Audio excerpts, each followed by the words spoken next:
जागतिक छायाचित्र दिनाच्या औचित्यानं अकोला शहरात अकोला बुलढाणा फोटोग्राफर असोसिएशनच्या वतीनं भव्य कॅमेरा दिंडीचं आयोजन करण्यात आलं होतं।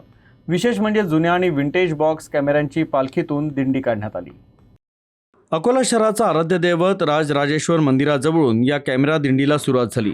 यामध्ये जिल्ह्यातील ज्येष्ठ तसंच नवोदित छायाचित्रकार मोठ्या संख्येनं आपापल्या कॅमेऱ्यांसह सहभागी झाले होते। विशेष म्हणजे पारंपरिक दिंडीप्रमाणे याही दिंडीत प्रचंड उत्साह पाहायला मिळाला। दिंडीचा मार्ग टाळ मृदुंगाच्या आवाजानं दणाणून गेला होता। दिंडीच्या माध्यमातून छायाचित्रकारांनी शहरातून मार्गक्रमण करत समाजात छायाचित्रणाचं महत्त्व अधोरेखित केलं। छायाचित्रण केवळ एक कला नसून समाजातील विविध घटना, मानवी भावना आणि इतिहास जिवंत ठेवणारं अत्यंत प्रभावी माध्यम आहे, असा संदेश या निमित्तानं देण्यात आला। तर नागरिकांनी देखील रस्त्याच्या दुतर्फा उभं राहून मोठा प्रतिसाद दिला। विंटेज कॅमेऱ्यांची पालखी आणि शेकडो फोटोग्राफर्सचा उत्साह, त्यामुळे ही दिंडी शहरात चर्चेचा आणि आकर्षणाचा विषय ठरली।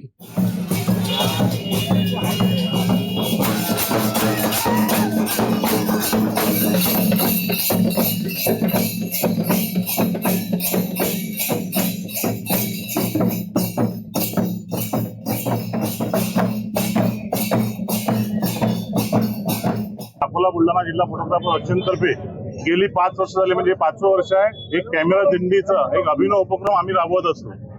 आम्ही दिंडीमध्ये कॅमेरा ठेवून, कारण की कॅमेरा हे आमच्या उपजीविकेचं साधन असून तेच आमचं सर्वस्व आहे, म्हणून आम्ही आपल्या दिंडीमध्ये कॅमेरा ठेवतो आणि राजेश्वर मंदिर ते स्वराज भवन पर्यंत आमची कॅमेरा दिंडी निघत असते। दिंडी काढण्यामागे फोटोग्राफरची एकता आणि समाजामध्ये फोटोग्राफरचे जे स्थान आहे ते आणखी मजबूत व्हायला पाहिजे, हा उद्देश आहे दिंडी काढण्याचा।